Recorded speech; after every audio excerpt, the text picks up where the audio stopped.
और चलिए सीधा आपके लिए चलते हैं राज्य निर्वाचन आयोग की प्रेस कॉन्फ्रेंस में, जहां हो सकता है आज पंचायत चुनाव का ऐलान। मेरी बात कोई सुनेगा नहीं।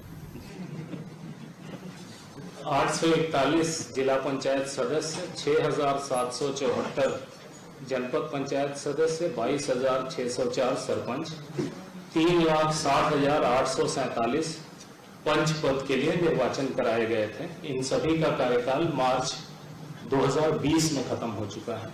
तो बहुत लंबा समय इस बीच में गैप हुआ विभिन्न कारणों से, जिसमें कोविड एक बहुत बड़ा कारण है। इस बीच में मध्य प्रदेश शासन एक अध्यादेश लेकर के आया 21 नवंबर 2021 को, अभी कुछ दिन पहले, और इसके अनुसार उन्होंने धारा 9 क अंतर स्थापित की, जिसके अनुसार अब 2014 की स्थिति बहाल हो गई। तो हमें, चूंकि हम बहुत ज़्यादा जल्दी में थे उस समय चुनाव कराने की, हम शायद 22 तारीख को 22-23 के आसपास हम चुनाव की घोषणा कर देते, लेकिन इस अध्यादेश से हम थोड़ा सा सेटबैक हुए। लेकिन जो मतदाता सूची है वो तो पूरी हमारे पास पहले से तैयार थी, केवल एरिया बदल गया। इस दौरान 14 से लेकर 19 तक जितनी नई ग्राम पंचायतें बनी थी वो विलोपित हो गई। जिन वार्ड्स में जो भी परिवर्तन हुआ था वो विलोपित हो गया। तो हमें बहुत युद्ध स्तर पर उस मतदाता सूची को एरिया के हिसाब से एडजस्ट करना पड़ा। लकीली आजकल के ज़माने में बहुत सारे काम कंप्यूटर से होते हैं, तो वो काम तो हम तेजी से कर सके, लेकिन लोगों को सूचित करना, उनकी आपत्तियां लेना, ये कार्रवाई भी करनी पड़ती है, जिसमें थोड़ा सा वक्त लगता है। तो इसलिए थोड़ा सा और डिले हुआ हमारा, लेकिन आज हम लोग आपके समक्ष हैं। जो अभी हम चुनाव कराने जा रहे हैं, इसमें जिला पंचायत सदस्य 52 जिलों के 859 पद होंगे। जनपद पंचायत सदस्य 313 जनपद पंचायतें हैं हमारी, उनमें 6,727, सरपंच 22,581 ग्राम पंचायतों के लिए 22,581, और इन्हीं ग्राम पंचायतों के लिए पंच 3,62,754। जो 114 ग्राम पंचायतें हमारी ऐसी हैं जिनका कार्यकाल मार्च 2022 के बाद पूरा होगा। तो इनका चुनाव हम मार्च 2022, इनका कार्यकाल पूरा होने के आसपास हम चुनाव कराएंगे। अभी इनको हम इलेक्शन में नहीं ले पा रहे हैं। इन ग्राम पंचायतों में पंच और सरपंच का चुनाव हम अलग से कराएंगे, लेकिन इनसे संबंधित जो जनपद पंचायत के सदस्य होंगे, जिला पंचायत के सदस्य होंगे, उनका इलेक्शन हम इस इलेक्शन के साथ कर रहे हैं। जो कार्यक्रम है हमारे चुनाव का वो 3 चरणों में होगा, ये हम पहले से बता रहे थे। और 3 चरणों में इसलिए होगा क्योंकि हमारे पास जितनी ईवीएम है उन्हीं को हमें 3 बार यूज करना पड़ेगा, इसलिए 3 चरण में हमें करने की जरूरत है। और एक बार जब हम ईवीएम को यूज कर लेते हैं तो उसका डीएमएम, जिसमें सारा रिकॉर्ड होता है, वो निकाल के हम रख लेते हैं, और ईवीएम की क्लीनिंग होती है, फर्स्ट लेवल चेक हम उसको कहते हैं, और फिर उसे उपयोग लायक बना करके तब हम अगले राउंड का चुनाव करते हैं। इसमें 15-20 दिन का समय लगता है, तो उतना गैप हमें हर चरण में देना पड़ता है। तो प्रथम चरण में हम 85 जनपद पंचायत ले रहे हैं, इसमें 6,283 ग्राम पंचायतें होंगी और मतदान केंद्र 19,998 होंगे। दूसरे चरण में 110 जनपद पंचायतें होंगी, 8,015 ग्राम पंचायतें होंगी और 24,840 इसमें मतदान केंद्र होंगे। तीसरे चरण में 118 जनपद पंचायतें होंगी, 8,397 ग्राम पंचायतें ली जाएंगी और 26,560 मतदान केंद्र होंगे। इसमें कुल मिला के 313 जनपद पंचायतें, 22,695 ग्राम पंचायतें और 71,398 मतदान केंद्र होंगे। एक चरण में जिन जिलों को लिया जाएगा उनकी संख्या है 9, 2 चरण में जिन जिलों को लेंगे उनकी संख्या है 7, बाकी 36 जिलों को हम 3 चरण में लेंगे। जिन्हें 1 चरण में लेंगे उनका नाम है दतिया। ये जो 1 चरण, 2 चरण, 3 चरण, ये हमने लगातार कलेक्टरों से, डिस्ट्रिक्ट एडमिनिस्ट्रेशन से बात करके तय किया है कि कहाँ 1 चरण में डिस्ट्रिक्ट एडमिनिस्ट्रेशन करा लेगा, कहाँ 2 लगेगा, कहाँ 3 लगेगा। तो प्रथम 1 चरण में होने वाले जिले हैं 9, दतिया, हरदा, नरसिंहपुर, पन्ना, अलीराजपुर, निवाड़ी, इंदौर, ग्वालियर और भोपाल। ये इससे स्पष्ट है जहाँ पे बहुत बड़ा एरिया नहीं है, जैसे इंदौर, भोपाल तो अर्बन जिले हैं, तो वहाँ पे रूरल एरिया बहुत कम है, इसलिए हम उसे 1 राउंड में ले पा रहे हैं। जो 2 चरणों में होंगे वो 7 जिले हैं, Burhanpur, Jabalpur, again very large urban area, the rural area is smaller, Singrauli, Umaria, Anuppur, Sheopur, Dewas. बाकी के 36 जिले हम तीनों राउंड में करेंगे।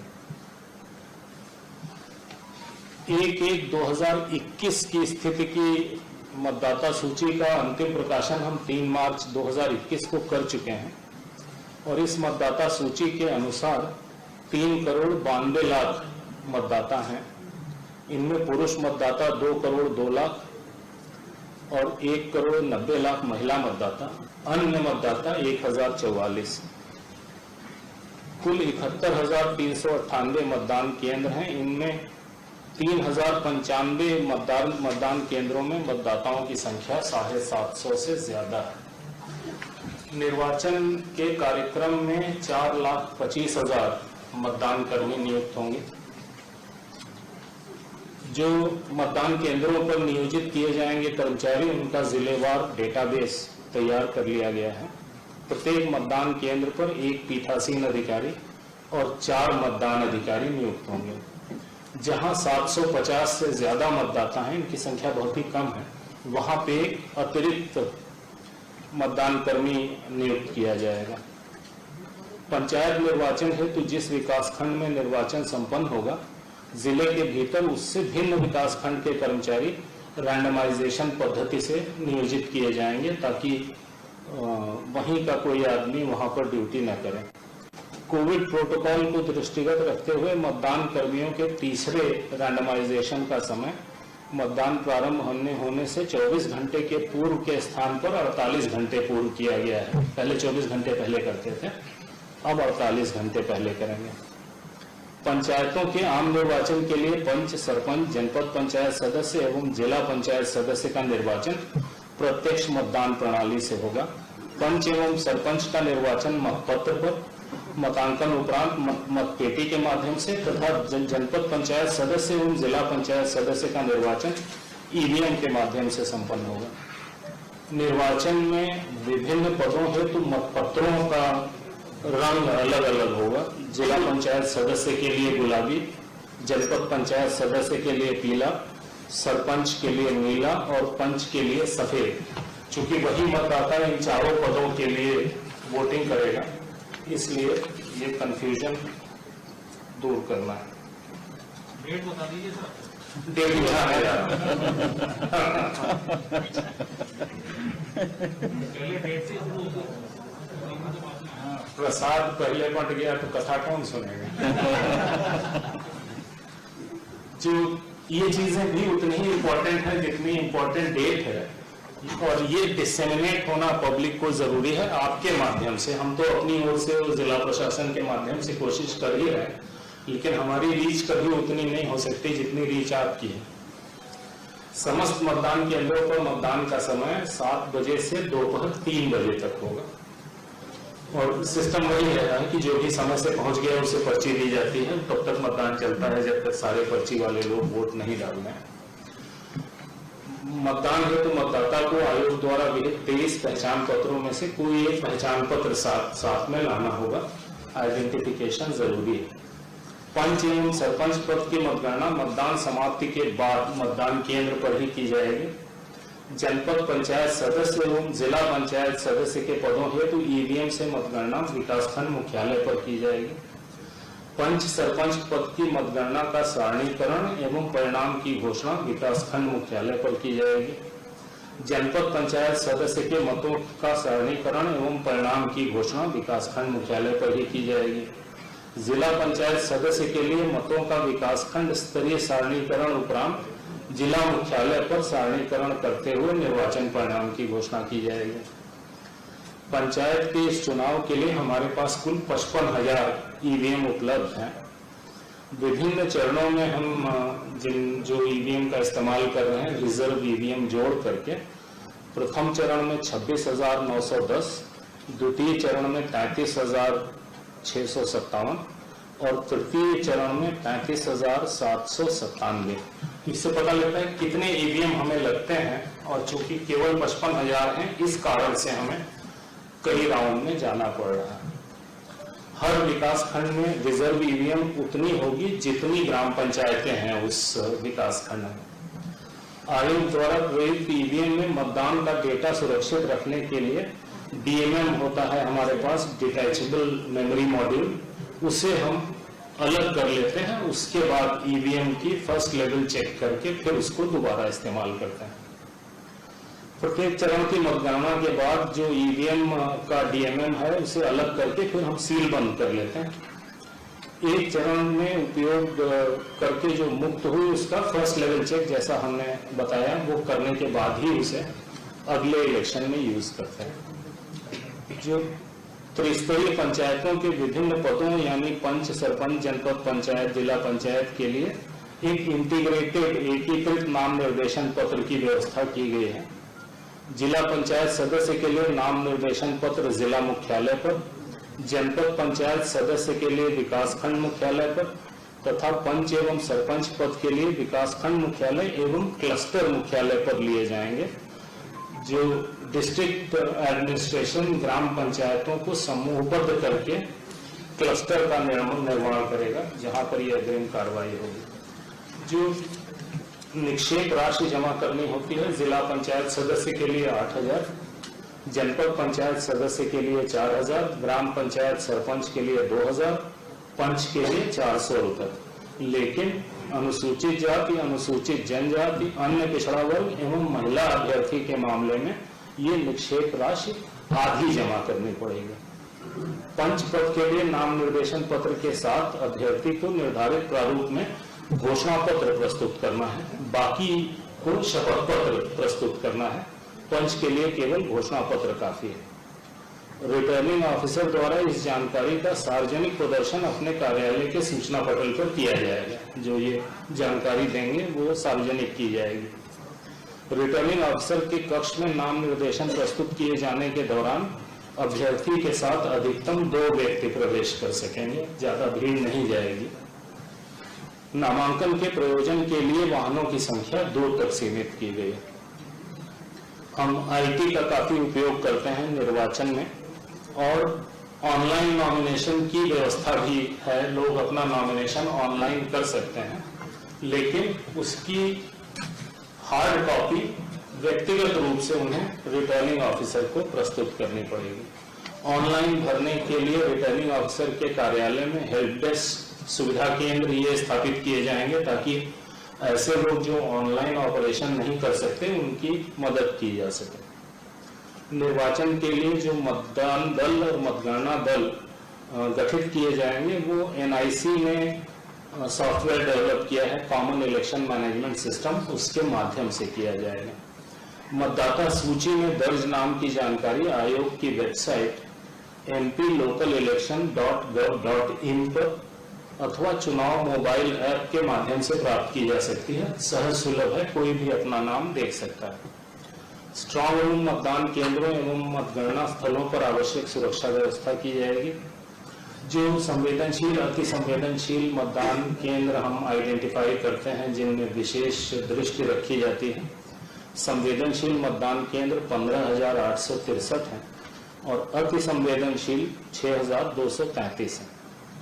सेक्टर जोनल मजिस्ट्रेट इनकी नियुक्ति की जाएगी। पर्याप्त पुलिस व्यवस्था की जाएगी ताकि इलेक्शन शांतिपूर्वक हो सके, और 3 चरणों में करने से भी पुलिस व्यवस्था में हमें आसानी होगी। बहुत जरूरी है, ये आपके लिए भी नोट करने के लिए है कि निर्वाचन संबंधी शिकायतों के त्वरित निराकरण के लिए आयोग मुख्यालय में एक कंट्रोल रूम स्थापित किया गया है, जिसका दूरभाष क्रमांक 0755-255-1076 है। 255-1076 है। किसी को भी निर्वाचन संबंधी कोई भी शिकायत करनी हो तो इस नंबर पर वो फोन कर सकते हैं और इमीडिएट उस पर कार्रवाई सुनिश्चित की जाएगी। इसी तरीके से हर जिले में जिला स्तरीय कंट्रोल रूम स्थापित किए जाएंगे, जहां पर लोग डायरेक्टली शिकायत कर सकेंगे। हम लोग निर्वाचन के पर्यवेक्षण के लिए हर जिले में प्रेक्षक नियुक्त करते हैं। जब मतदाता सूची बन रही होती है तो भी हर स्टेज में हम उन्हें जिले में भेजते रहते हैं और उनसे रिपोर्ट लेते हैं। बहुत सारी वोटर लिस्ट को लेकर शिकायतें हमें मिली थी, कुछ हमने जिला प्रशासन से जांच कराई, कुछ हमने अपने प्रेक्षकों से जांच कराई। और ऐसी शिकायतें जो हमें लगी कि बहुत सीरियस नेचर की हैं, उसमें जिला प्रशासन के साथ साथ हमने पैरेलल जांच अपने प्रेक्षक से भी कराई, ताकि सही स्थिति ज्यादा हमारे सामने स्पष्ट हो सके।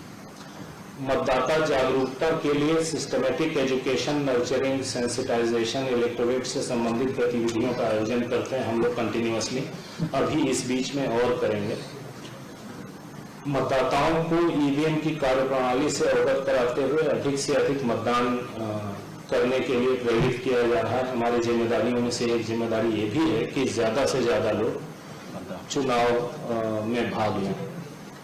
मतदान के दौरान कोविड संक्रमण से बचाव के लिए हमने क्या क्या प्रबंध किए हैं, ये भी हम मतदाताओं को लगातार बताते जा रहे हैं, ताकि उन्हें पता लगे कि उनकी सुरक्षा के लिए क्या किया जा रहा है। उसके साथ साथ उन्हें खुद अपनी सुरक्षा के लिए क्या करना है, ये जानकारी दी जा रही है। आज जैसे ही चुनाव की घोषणा होती है, वैसे ही आदर्श आचरण संहिता लागू हो जाएगी।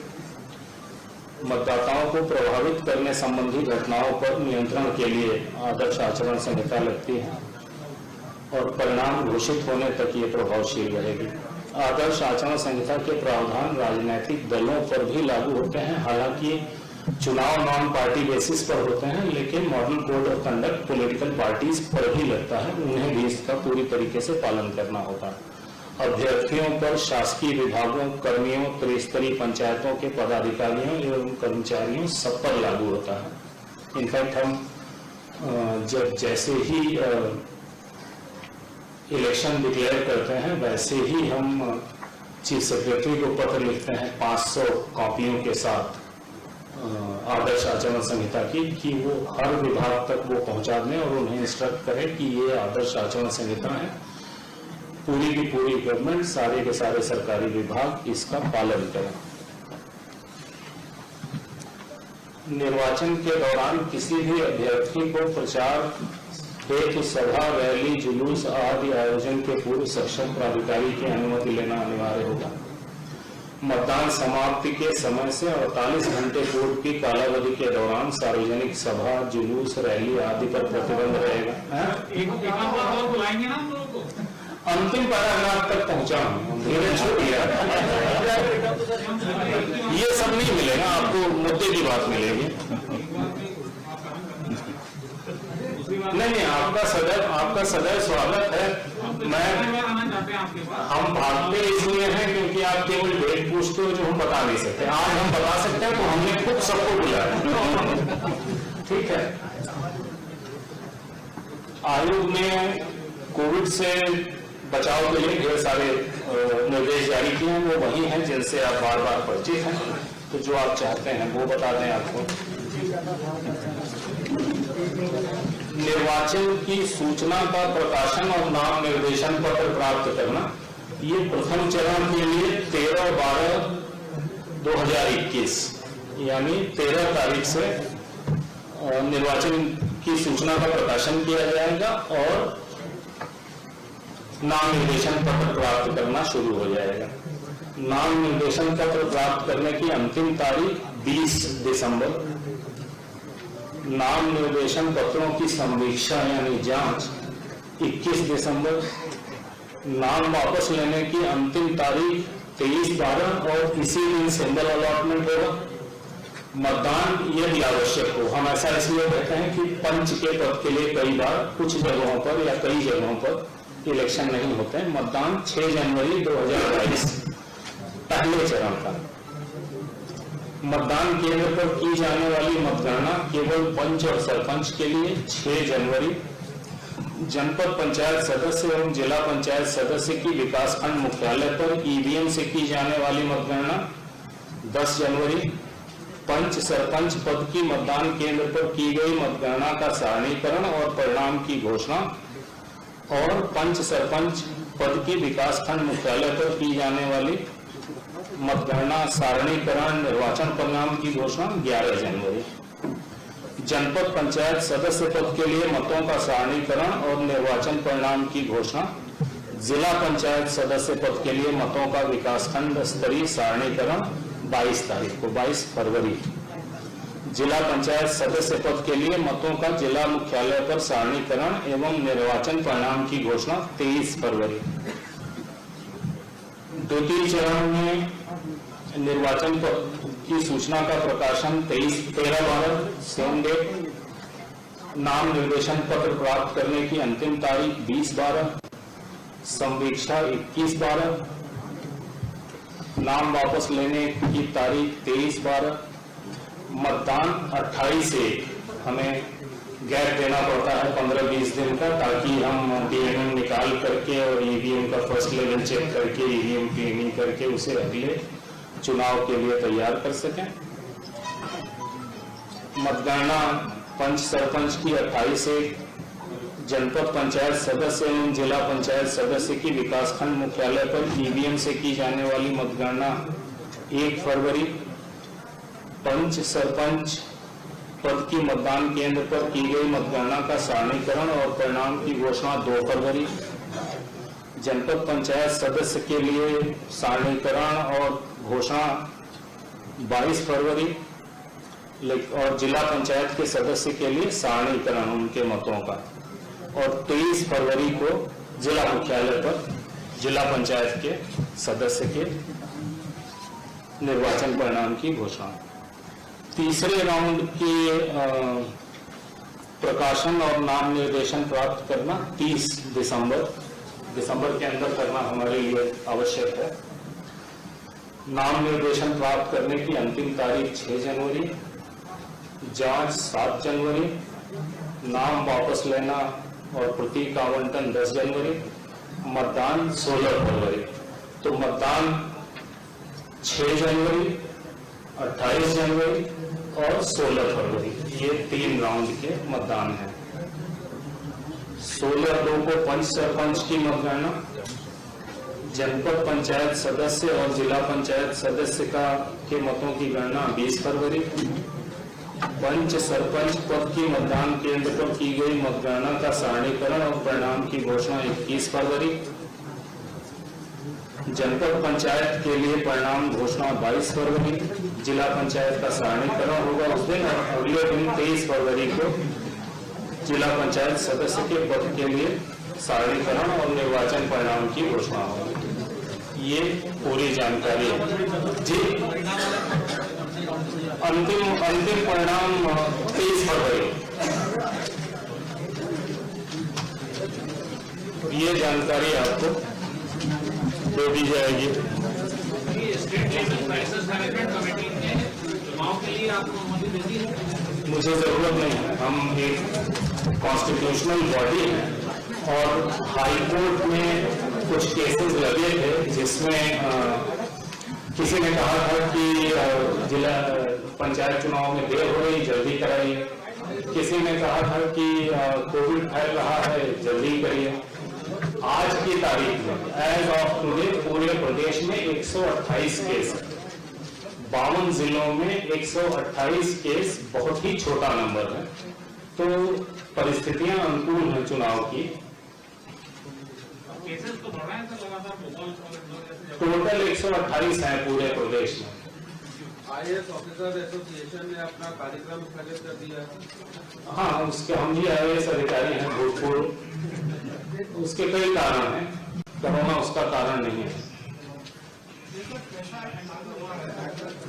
शांत रहे तो बात सुनाई देगी जी। पैसा एक लागू हुआ है आज से, पैसा संसद में आपको परिवार के चुनाव में दिया गया है, इसमें गठन और चुनाव पर कोई नहीं, चुनाव पे कोई असर नहीं। चुनाव तो कॉन्स्टिट्यूशनल मजबूरी है। इसमें क्या पड़ेगा उससे? किससे? पैसा का कोई चुनाव तो अपनी जगह है, that is in its own place. अगर कोरोना के केसेस बढ़ते हैं तो चुनाव को भी फिर आगे बढ़ाएंगे। अगर हमें स्पेकुलेशन करना ही है तो अच्छा किया जाए ना, खराब स्पेकुलेशन क्यों कर रहे हैं? जब जैसी परिस्थिति बनेगी तब ऐसा निर्णय लेंगे। चुनाव कभी भी इस तरीके से नहीं किए जाएंगे कि आम जनता के जान माल स्वास्थ्य को किसी भी प्रकार का खतरा है।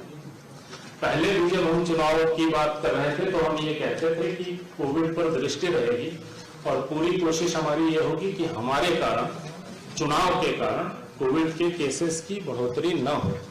और हम डेली रिपोर्ट लेते हैं हेल्थ डिपार्टमेंट से कि कितने टीकाकरण हुए और कितने केसेस हुए, कितने नए केसेस हुए, कितने पुराने लोग ठीक होकर के वापस गए, जो केसेस हैं उनमें सीरियस कितने हैं ये भी हम लेते हैं। तो बात जो है तो राज्य सरकार ने कहा था कि चुनाव नहीं करवाते क्योंकि कोरोना के केस बढ़ रहे हैं, क्या इस तरह से इस बार भी कोई राज्य सरकार से संवाद किया गया इस संबंध में? राज्य सरकार से स्थायी संवाद होता रहता है, हम डेली रिपोर्ट लेते रहते हैं और हम चुनाव करने जा रहे हैं ये राज्य सरकार को इसलिए पता लग जाता है क्योंकि हम चुनाव से पहले कलेक्टरों से वीसी करते हैं।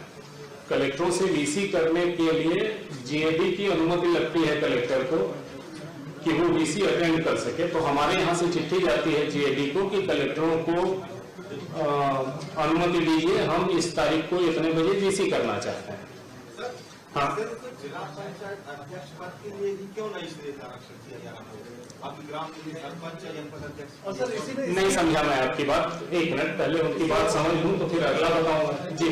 14 तारीख को आरक्षण होता है जिला पंचायत अध्यक्ष पद के लिए, हाँ, जनपद अध्यक्ष और सरपंच के लिए क्यों नहीं? ये सब पहले से हो चुका है, ये सब पहले से हो चुका है। ये सरकार से संबंधित है, हमसे संबंधित नहीं है। लेकिन हम अपने सामान्य ज्ञान से आपको उत्तर दे रहे हैं कि बाकी सारे रिजर्वेशन हो चुके थे, जिला पंचायत अध्यक्ष का रिजर्वेशन नहीं हुआ था। इसलिए हम बहुत लंबे समय से लगातार सरकार को चिट्ठी लिख रहे थे कि आप ये रिजर्वेशन करिए, हमें चुनाव कराना है, हमें बिना पोजीशन क्लियर हुए चुनाव कैसे होगा। तब राज्य सरकार ने ये एक्शन वैसे भी उन्हें लेना था बिकॉज जिला पंचायत अध्यक्ष का रिजर्वेशन नहीं करें ऐसा कैसे हो सकता है, बहुत लंबे समय से रुका हुआ था। तो राज्य सरकार इंडिपेंडेंटली कार्रवाई कर रही है, हमारा उसमें कोई हाथ नहीं है। राज्य सरकार का सार्वभौम अधिकार है डिलिमिटेशन रिजर्वेशन, इसमें इलेक्शन कमीशन का कोई रोल नहीं। सर 2019 के आरक्षण कैंसिल किए हैं तो उसमें तो सर ये कैसे पॉसिबल है कि उसी सीट को उसी में दोबारा दे दें? जो रिजर्वेशन पहले से है उस पर ही दोबारा चुनाव हो गई, कोर्ट में जाने वाला मामला। हाँ, लोग जाएंगे कोर्ट में, लोग जाएंगे कोर्ट में, कोर्ट जैसा करेगा वैसा करेंगे। लेकिन हमारे पास हमारी संवैधानिक जिम्मेदारी है चुनाव कराना। जब तक किसी प्रकार की कोई रोक हमारे सामने नहीं है तब तक हमें चुनाव कराना ही कराना है। और ऑलरेडी हम लोग बहुत ज्यादा लेट हो चुके हैं, जो बहुत अच्छी, बहुत एक्सेप्टेबल स्थिति नहीं है। किन्हीं भी परिस्थितियों में चुनाव होते हैं। जब कोविड की सेकेंड वेव चल रही थी, बहुत सारे स्टेट्स में पंचायत चुनाव हुए, अर्बन बॉडी चुनाव हुए। हमने नहीं किया क्योंकि हमने रिस्क नहीं लिया, लेकिन लोगों ने किया और कोई बहुत बुरे परिणाम नहीं हुए उसके। उत्तर प्रदेश एक केस है जो बहुत ज्यादा हाईलाइट हो गया। इसके मॉडल कोड में और असेंबली के जो इलेक्शन होते हैं उसके मॉडल कोड में कुछ फर्क है? एक ही जैसा होता है। हम आपको मॉडल कोड की भी कॉपी देंगे, बहुत बारीकी से देख सकेंगे। थैंक यू भाई, कृपया चाय पी करके जाइएगा। आप लोग फोन करते थे, हम आपके प्रश्नों का जवाब नहीं दे पाते थे तो कम से कम चाय तो पिला दें।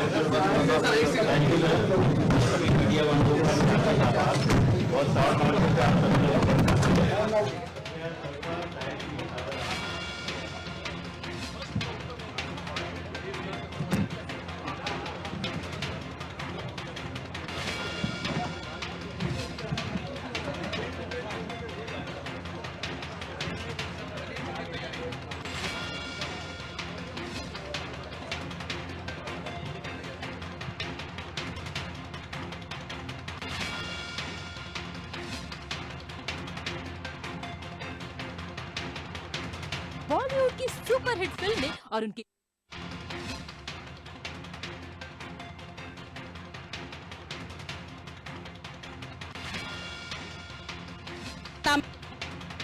इसी के साथ आपको भी बता दें कि कुल मतदान केंद्रों की संख्या भी बता दी गई है और कितने बनाए जाने। पहले चरण में 9 जिलों में मतदान होंगे। 6 जनवरी को पहले चरण की वोटिंग होगी। बड़ी बातें आपको बता रहे हैं। दूसरे चरण का मतदान 28 जनवरी को, पहला 6, दूसरा 28 और तीसरे चरण की वोटिंग जो है वो 14 फरवरी को होगी। पंचायत चुनाव की तारीखों का ऐलान हो गया है। 6 जनवरी, 28 जनवरी और 14 फरवरी। 6 जनवरी,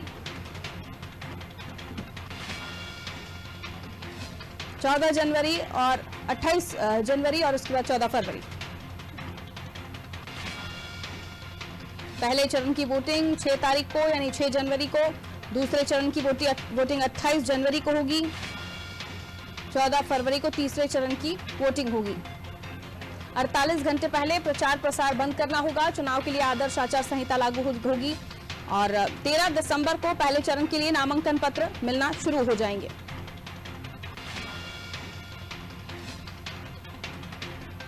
पंचायत चुनाव की तारीखों का ऐलान हो गया है। आपको बता दें, जैसे कि हमने सुबह से ही आपको अपडेट रखा था कि प्रेस कॉन्फ्रेंस करने वाले हैं राज्य निर्वाचन आयोग की तरफ से और ये प्रेस कॉन्फ्रेंस में तारीखों का ऐलान हो गया, जिसमें 13 दिसंबर से नामांकन पत्र मिलना शुरू हो जाएंगे। पहले चरण में 85 जनपद के लिए चुनाव होंगे। 6 जनवरी को पहले चरण की वोटिंग की बात कही गई है। काफी महत्वपूर्ण ये चुनाव, क्योंकि काफी लंबे समय से ये चुनाव पेंडिंग चल रहे थे और लगातार इन चुनाव को लेकर कशमकश की स्थिति थी, क्योंकि कई बार रिजर्वेशन की भी खबरें चुनाव में सामने आती थी, जिसको लेकर कोर्ट तक ये मामले गए। लेकिन अब देखिए,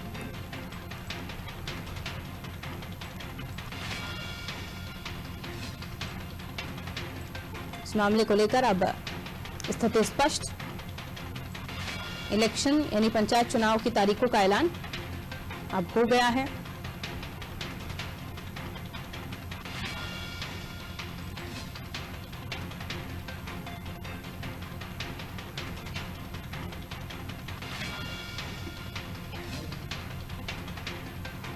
पचासी जनपद के चुनाव होंगे पहले चरण में। 6 जनवरी को पहले चरण की वोटिंग होगी,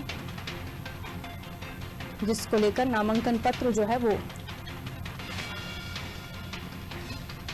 मिलना भी शुरू हो जाएंगे। दूसरे चरण में 110 जनपद के लिए वोटिंग होगी।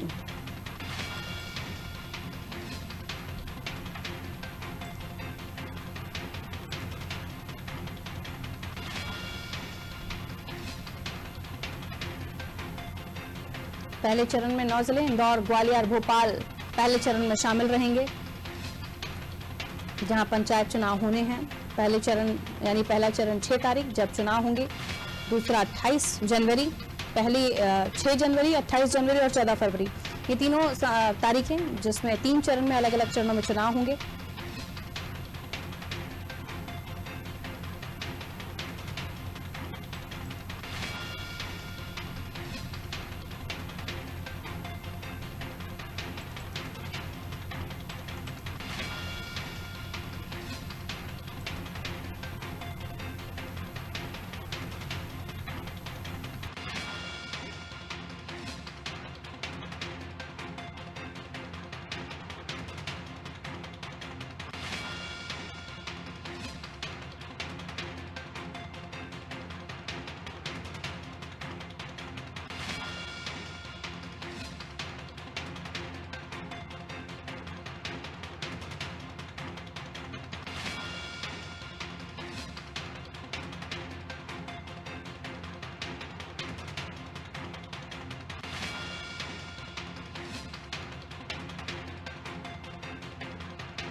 चरण के लिए नामांकन पत्र आपको बता दें रहेगा